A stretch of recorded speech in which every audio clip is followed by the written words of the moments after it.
Creepypasta is Dead by Slime Beast.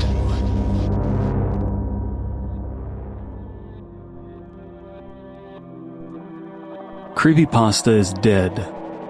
Its corpse is filled with parasites. There was a brief, wonderful window in the early 2010s when everything was perfect. Slenderman was still scary. Candle Cove could have been a real show. Jeff the Killer was... well, let's just say his flaws hadn't been fully explored just yet. A closed community of readers and writers frequented a small section of websites, mostly 4chan, and shared anonymous tales of terror. Then, it got popular. YouTube got a hold of it, and soon hordes of authors were trying to get noticed by minor celebrities like Uncle Pasta, the Pasta Creep, and whoever else was lucky enough to snag a memorable channel name. Where talent failed, clickbait reigned supreme. Creepypasta became less about trying to convince people your story was true and more about fitting into a top 10 true vampire encounters video. The plot quickly became less important than thinking of a catchy title. The fandom grew and mutated as fandoms tend to do. It's just the nature of fame.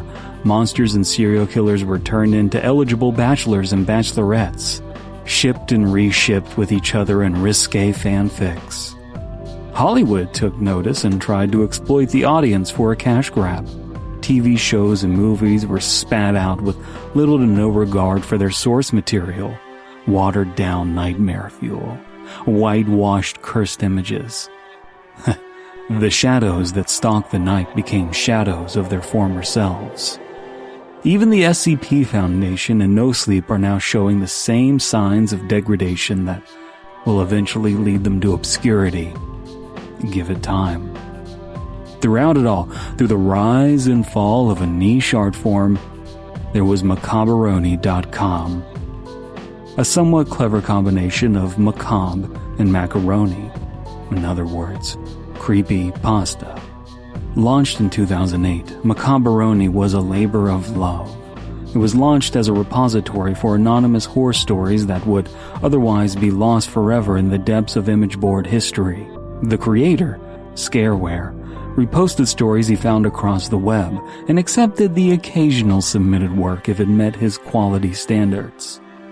A few years ago, after more than a decade of operation, the website was sold at auction. There was no warning, no announcement. One day it was safe in the hands of a longtime community member. The next, it was purchased by a small Silicon Valley media company that specialized in fan sites for popular television shows. People that knew the owner were just as shocked as the rest of us.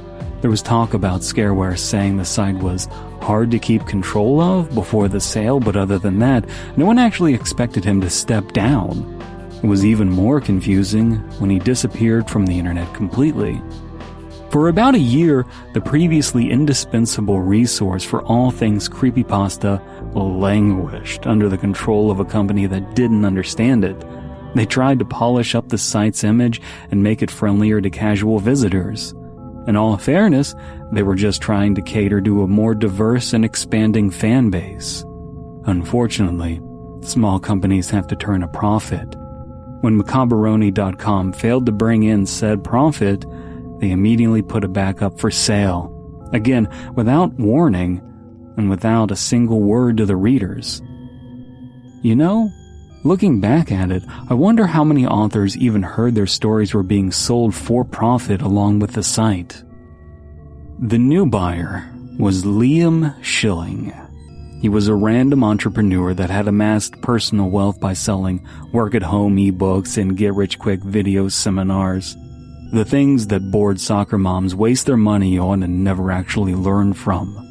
Somewhere along the line, he got the idea to invest in web development. One of his business contacts probably told him that ad parking and domain name speculation were the next hot trends in virtual real estate. That bubble had burst years ago, much like Creepypasta itself. Regardless, Liam was the proud owner of macabaroni.com for the small fee $100,000. I guess he could afford to overpay. This is where I come in. I'm not a skilled author, obviously. I enjoyed the spooky stories I read and tried to emulate that to create my own content. I started by hacking out clumsy revenge fantasies, then moved on to the gory monster stuff. Wendigos mostly. Nowadays, you're likely to find me writing psychological slow-burn plot lines, 12-part story threads and the like. I was one of many authors who had submitted written work to the site.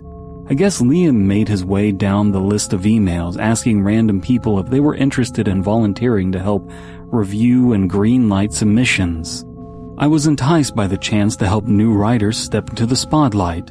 If they weren't quite ready yet, I could offer them critiques that might help them grow. The Creepypasta community was dying. But in one small corner of the internet, I could try to keep part of it alive. I quickly agreed to help with the site, and Liam answered back immediately. Much to my own surprise, I was given the keys to the kingdom with little to no questions asked. At the time, I thought he trusted me because of the quality of the stories I had sent in. In retrospect, he likely didn't care enough about the content to bother finding out who I was. As long as he didn't have to do the work, he was willing to take the risk. Macabaroni was just another revenue stream to him, and any warm body would do in my position. To him, the site where I spent so many sleepless nights was no different from topsportsbettingtips.net and kitchenbathroomcountertops.org, both of which he also owned. There were so many Skype calls, so many long, drawn-out monologues where he would tell me about how smart he was and how many business opportunities he had lined up. All the while, I just nodded along, never being able to get a word in. One of Liam's favorite phrases when it came to the site was, "Make it go away." Problem with the WordPress theme? Make it go away. Random DDoS attack on the site? Make it go away. Authors coming around and asking for us to pay them a cut of ad revenue? Make it go away. I convinced myself that no matter how much Mr. Schilling disrespected the site, I would be there to guard the stories I loved.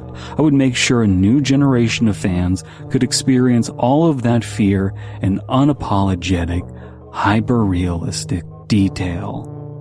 Across the next year, I did my best to ignore the warning signs. At first, it was easy to assume Liam was just making mistakes because he was new to Creepypasta and didn't know anything about it. I figured that he would do his research and come to understand that he bought something very important to a lot of people. Eventually, I understood that he had no interest whatsoever in becoming a part of our community. Stories were going missing. I don't know how many times it happened before I noticed. When one of my favorite classics, The Cackle Man, disappeared overnight, I contacted Liam to report what I assumed was a database glitch. I already expected his usual response. He would just tell me to get rid of the problem. Even though I had only agreed to review submissions, how did he get me to handle every facet of the site's operation? I guess you only get to be a rich scumbag by being very good at manipulating people. I was surprised when the reply to my email wasn't his usual, "Make it go away" catchphrase. Apparently, Liam's girlfriend had sat down and looked at the site. I never really knew much about her, but he was living in Taiwan at the time, and I always pictured her as a pretty, much younger lady who probably regretted her life choices. One thing I did find out about her was that she hated The Cackle Man. Liam's exact words were gross and disturbing. I tried to explain to him that the whole point of Creepypasta was to be disturbing, and that gross was subjective. Regardless, he decided the story was offensive and deleted it himself. Deleted.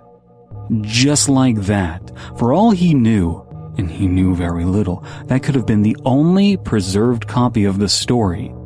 He was willing to just erase someone else's work, something so many readers loved, with no forewarning, and he saw nothing wrong with it. I watched in stunned silence as more stories vanished over the course of months. Mr. Slush, Bill the Bleeder, the weird case of Casey Weir. He made them go away. The fact that he didn't ask me to remove anything proved he knew it was wrong. He knew I would never agree to do it, so he just hoped I wouldn't notice. At that rate, there would be no stories left. Horror is offensive. That's kind of the point. What's worse, people were contacting me about the missing content. I had to walk a tightrope of explaining why the stories were gone without making Liam look bad. A gnawing, cold feeling in my stomach told me that if he felt everyone was pissed off at him, he might actually throw a tantrum and torch the entire website out of a petty need for revenge. He outright owned one of the largest archives of our shared history, and the website traffic would be just as valuable to him with a parked advertising page. Maybe it would make even more money without the stories getting in the way of the ads. Eventually, I couldn't stand the random deletions any longer. Being used, being unappreciated, that was my own fault for letting it happen. However, watching Liam throw away great pastas like an infant pushing a plate of spaghetti off his high chair was breaking me. I waited for our weekly Skype call to give him the news. I was going to quit, effective immediately, with absolutely no notice since no one else seemed to be giving any. It was the dead of night in his part of the world, so he'd have to sleep on what I was about to say. I let him drone on and on about himself. As per usual, he talked about his vast intelligence and his keen business sense. He mentioned the business deals he was working on and how much money he would make. I guess he expected me to be jealous or to admire him. Instead, I just interrupted him once in a while with a sarcastic comment. "Cool," I cheered. I may have even thrown in an "awesome" or two. I think I went a little bit too far when I shouted, "Wow, bro, that sounds epic." But he didn't seem to notice. I guess he thought I was genuinely impressed. No surprise there. He probably spent the majority of his time surrounded by a corporate cult of yes-men who bought all of his self-serving double talk. Finally, the hour-long speech was drawing to a close. It was time to tear him down with my own diatribe of how much of a disappointment he had been. I was ready to list off every one of his failings and to let him know I would use his own story submission form to directly contact anyone who volunteered for him in the future. He'd have to run this site himself or not at all. Before he got the chance to speak, the sound of a sharp knock came from his side of the call. It sounded a bit distant, and if I had to guess, I would say it was probably coming from the front door of his house. "Hang on, that's probably a Kimmy," Liam snorted as he hauled his pale, doughy form up from his desk chair and left the room. He had been wearing boxers the entire time. Well, at least I finally knew the name of his girlfriend, something that was never important enough for him to mention. I sat there, holding my tongue once again. After everything that had built up to that moment, I was left with self-righteous blue balls. Typical. Liam entered the room again on screen. More accurately, he burst in. He looked panicked, horrified. He closed the door behind him, and after a moment of flustered inaction, he propped a chair against the doorknob. "What's wrong? What's going on?" I asked, seeing that look of fear on a human being's face. Even one as punchable as his, made me forget all of my hatred. "Shut up! Stop making noise!" Liam whispered angrily. I saw his hand move to the side of his computer and I figured he must have turned the volume to 0. I watched as Liam took his cell phone and, shaking hands, and dialed a number I couldn't see. He'd said something in another language, Mandarin, I would assume. All the while, a slow, steady banging could be heard in the background. Someone was repeatedly striking a door. Hard. As Liam stumbled over his words, I heard the sound of that far-off door cracking under the weight of fists. Within moments, the door of his home office was rattling from the blows of that same intruder. I could only look on as the door came off its hinges and fell to the floor, knocking over the propped chair. Liam stared forward, towards the webcam, towards me. I'll never erase his wide-eyed, vacant expression of dread from my mind. In the darkness of the hallway behind him, I saw a human shape.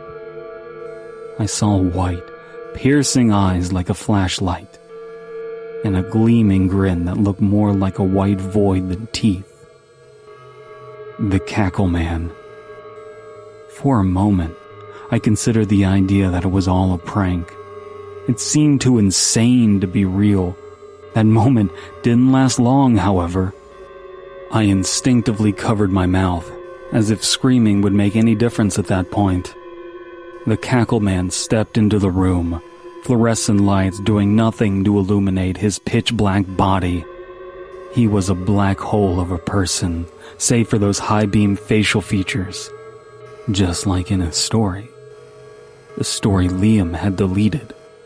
I heard the hollow, reverberating laughter of the Cackle Man as my eyes focused and fixed on the other figures behind him. A human corpse, puppeted like a marionette by ropey tendrils of its own blood, moving methodically as those red congealed feelers sought out cracks and crevices to use for leverage. I recognized Bill the Bleeder, even though there hadn't been any fan art of him. Then, the torn black jeans and army boots, fingerless gloves and a military jacket, a sweatshirt hoodie with no face inside, just the tremendous open mouth of a lamprey. It was Mr. Slush, the slasher icon popular with edgy teens. Following behind him, an unassuming young man in a bow tie, sweater vest, and Coke bottle glasses. Casey Weir. For some reason, he always scared me the most. I guess the quiet ones are the worst. Behind the foursome, I could see motions. More creatures and killers packed into the hallway. Other characters from other stories Liam unceremoniously deleted. Remnants of discarded legends. Ghosts of the stories he had killed. Suddenly, Liam snapped back to reality. He turned in his chair, away from me and towards the things behind him. The things that were now pushing against one another, vying for position. Everyone wanted to be the first to get a piece of him, and no one wanted to be left out at the end. Make it go away, he timidly whined.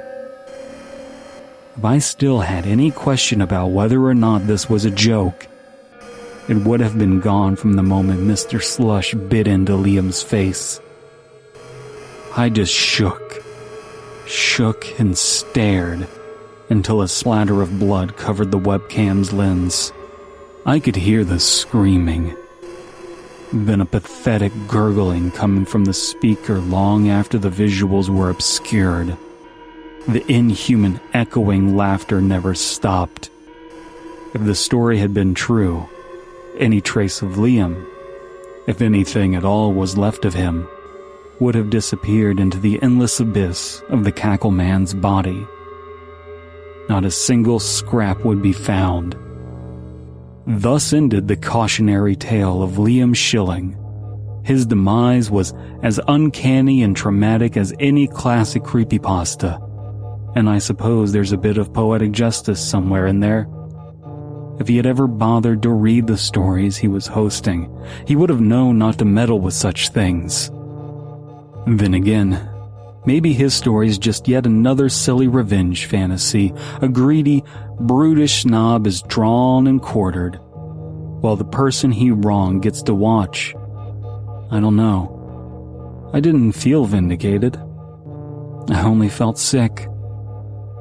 Needless to say, Macabaroni.com was sold yet again. I don't know if one of Liam's family members put it up for sale, or if it was one of his business partners. Part of me believes the site is selling itself, a digital flytrap that lures in cockroaches of the community.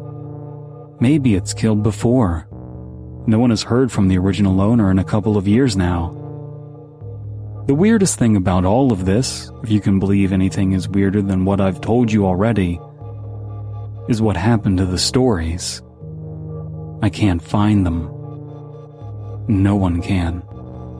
The Cackle Man, Mr. Slush, Bill the Bleeder, the weird case of Casey Weir, and all of the rest. They're gone. Like, completely gone. It's like everyone in the realm of internet horror is suffering from a shared case of the Mandela effect. These stories do not exist on any platform, in any format, not on 4chan, Something Awful, or even Reddit. I think that the stories and the characters I grew up with are gone forever. Worse yet, maybe they're finally free.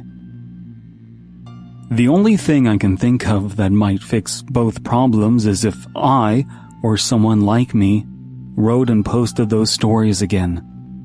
Maybe fiction is just like a cage in which we trap our demons.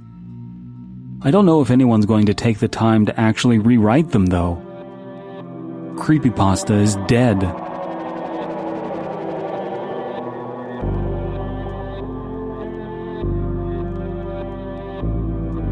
Creepypasta is Dead was written by Slimebeast, narration by Dead Palette, editing, mastering, and original music by Abysme. Comprehensive links below. YouTube.com/Creepypasta is a collaborative channel, and this is our first narration effort. We're dedicated to bringing new creepypastas you've never heard, old ones you've forgotten, and new takes on classics to YouTube in narration form. Please subscribe and follow our content so Creepypasta doesn't stay dead and gets a second helping. Taking a second to like this video would mean a lot, and if you're feeling generous, leaving an encouraging comment would really help us out. Thank you.